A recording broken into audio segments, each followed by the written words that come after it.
जब आप ये कहते हैं कि मैं रोज़ उतना पढ़ नहीं पाता हूँ, इसके बुनियादी तौर पर दो तीन रीजंस हो सकते हैं। पहली बात तो कोई भी नहीं पढ़ पाता है, मैं भी नहीं पढ़ पाता हूँ उतना। हम लोग प्रिटेंड करते हैं कि हम बहुत पढ़ते हैं। ईमानदारी की बात है कि मैं आज तक कभी भी 1 घंटे से ज़्यादा एक साथ नहीं पढ़ पाया हूँ, और मैंने ठीक ठाक पढ़ाई की है वैसे, है ना। आप भरोसा कर सकती हैं इस बात पे। एक तो अपने आसपास ऐसे लोगों से बचिए जो बार बार दबाव बनाए कि मैं तो बहुत पढ़ता हूँ, तू कितना पढ़ती है। आप कितने घंटे का टारगेट लेके चल रहे हैं, एक प्रॉब्लम ये भी हो सकती है। आपकी उम्र में कॉलेज के अलावा अगर आप 3-4 घंटे पढ़ लेते हैं तो पर्याप्त है। कॉलेज के 3 साल सिर्फ पढ़ाई के लिए नहीं है, पढ़ाई से ज़्यादा सीखने के साल हैं, मंच पे आने के साल हैं। दोस्तों के साथ फिल्म देखिए, दोस्तों के साथ आउटिंग पे जाइए, रेस्टोरेंट में बैठ के खूब बकवास कीजिए उनके साथ। उसमें जो सीखेंगे वो केवल पढ़ाई से नहीं सीखेंगे। तो दिन में 3-4 घंटे बहुत होते हैं। और बाकी मैं एडवाइस करता हूँ बच्चों को कि बहुत सारी एक्टिविटीज़, जिसमें से एक एक्टिविटी चाय की दुकान पे दोस्तों के साथ बैठना, 1 घंटे बात करना भी शामिल है। पर्सनैलिटी ग्रूमिंग के लिए बहुत ज़रूरी है। फिर आप लोगों की उम्र में इमोशंस थोड़े उठापटक होती रहती है। अगर आप महीने के 30 दिन में से 6-7 दिन बीच में नहीं पढ़ पाते डिस्टर्बेंस से, तो इसका मतलब है कि आप दिमागी तौर पर एकदम ठीक हैं। चिंता उनकी है कि जो रोज पढ़ रहे हैं। इसका मतलब वो अपनी उम्र में जी नहीं रहे, वो किसी और उम्र में जी रहे हैं। तो ठीक है, कभी कभी डिस्टर्बेंस आएगी, उसको एंजॉय कीजिए। डिस्टर्बेंस बस सुंदर प्यारी होनी चाहिए, इतना ध्यान रखिए, है ना। जिसकी वजह से नींद उड़ी हुई है वो अच्छा होना चाहिए, बाकी तो ठीक। नमस्कार सर। नमस्कार। सर, मेरा नाम रश्मि श्रीवास्तव है और मैं यहाँ हिंदी ऑनर्स द्वितीय वर्ष की छात्रा हूँ। सर, सबसे पहले तो मैं आपको बहुत बहुत धन्यवाद देना चाहूँगी सर। आपसे मिलकर बहुत अच्छा लग रहा है मुझे और ये मेरे लिए बहुत बड़ी सौभाग्य की बात है। सर, मेरा प्रश्न है आपसे कि सर, मेरे साथ ऐसा हुआ कि मैं बचपन से बहुत अच्छी स्टूडेंट रही और सर मेरी ज़िंदगी में ऐसा एक वक्त आया जब मुझे 2 बार असफलता का सामना करना पड़ा और सर तीसरी बार मैं सफल हुई, परंतु सर आज भी वो डर मेरे मन से नहीं जा रहा है। अभी भी मैं उसको फेस नहीं कर पा रही हूँ कि मैं कैसे फेल हो गई।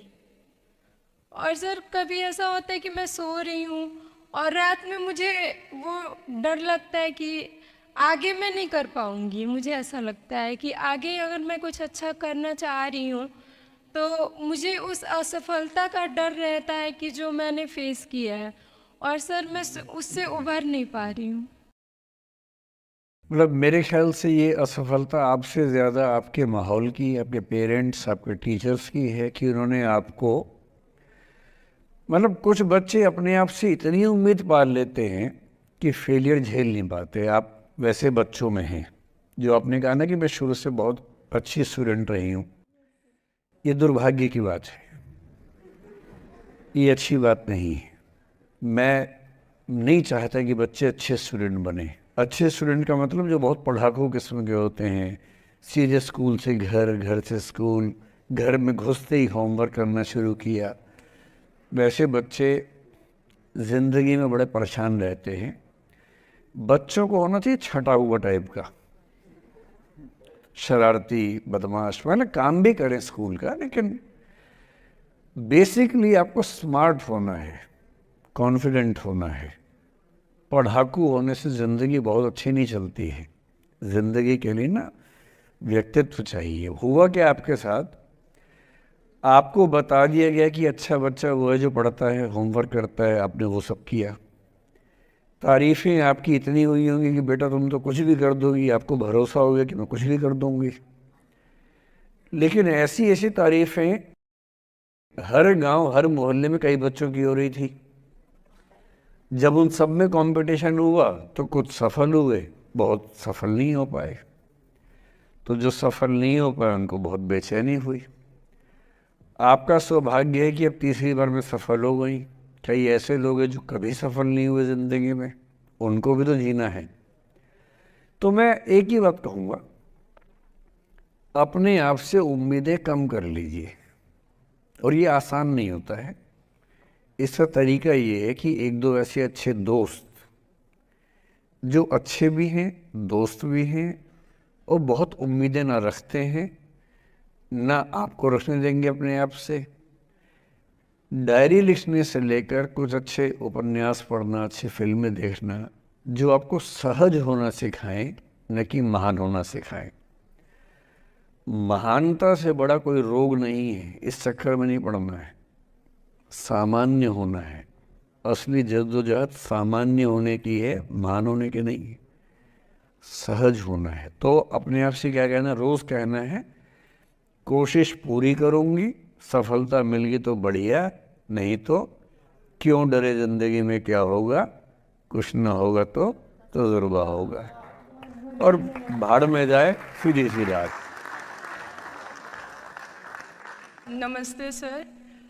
सर मेरा क्वेश्चन थोड़ा सा इनसे अलग है। सर जैसे आपने कहा कि लेट गो करना चाहिए, क्या लेकिन करना चाहिए? लेट गो करना चाहिए। हमने भी ये चीज़ सुनी है कि जिसके नसीब में जो लिखा होता है एक दिन उसे वो मिलता ही है, तो उसके लिए हमें परिश्रम करना चाहिए। तो सर एक इनके बीच में क्या एक थिन लाइन नहीं है कि हमने सोचा जैसे 71st डे पर मुझे ऐसा लग रहा है कि अब मुझसे और नहीं होगा, अब मैं नहीं करूँगी। माना कि वो गिव अप भी कहा जाता है, लेकिन अगर मेरे नसीब में है कि नहीं यार कल ये तुझसे हो जाएगा, अगर मैं कोई भी टास्क कर रही हूँ कल ये कंप्लीट होगा, लेकिन मैं सोचूँ नहीं मेरे से ये प्रेशर नहीं हो रहा, I should let go this, I should start some other thing. तो क्या ये मुझे लेट गो करना कभी रिग्रेट नहीं कर सकते क्या लाइफ में, यार एक दिन और ट्राई कर लेते तो शायद मिल ही जाता। देखिए, जो नसीब का मामला है, मेरे ख्याल से आपकी उम्र में नसीब को नहीं मानना चाहिए। दुनिया में किसी को नहीं पता कि नसीब है या नहीं, और है तो कितना है। सब तुक्का लगा रहे हैं, मैं भी तुक्का लगा रहा हूँ। ठीक, जो हार जाता है ना, उसको तसल्ली देना बहुत ज़रूरी है, वरना वो जी नहीं पाएगा। और पराजित व्यक्ति को तसल्ली देने के लिए सबसे अच्छा शब्द है नसीब, भाग्य, नियति। बहुत ज़रूरी है। और इसलिए एक उम्र के बाद गीता का सार पढ़ना बहुत ज़रूरी है। समझना पड़ता है कि सब कुछ हमारे हाथ में नहीं होता है, सच में नहीं होता है। पर इसका मतलब ये भी नहीं है कि सब कुछ किसी और के हाथ में होता है। अगर ऐसा होता तो बिना मेहनत करने वाले आईएएस बन जाते या कुछ भी बन जाते। ये हो सकता है कि आईएएस बनने के एग्ज़ाम में 10 ने मेहनत की, उनमें से 8 का हुआ, 2 का नहीं हुआ। पर ये नहीं हो सकता कि एक आदमी ने मेहनत नहीं की तो उसका आईएएस हो गया। बिना मेहनत के तो नसीब भी नहीं मिलने वाला है।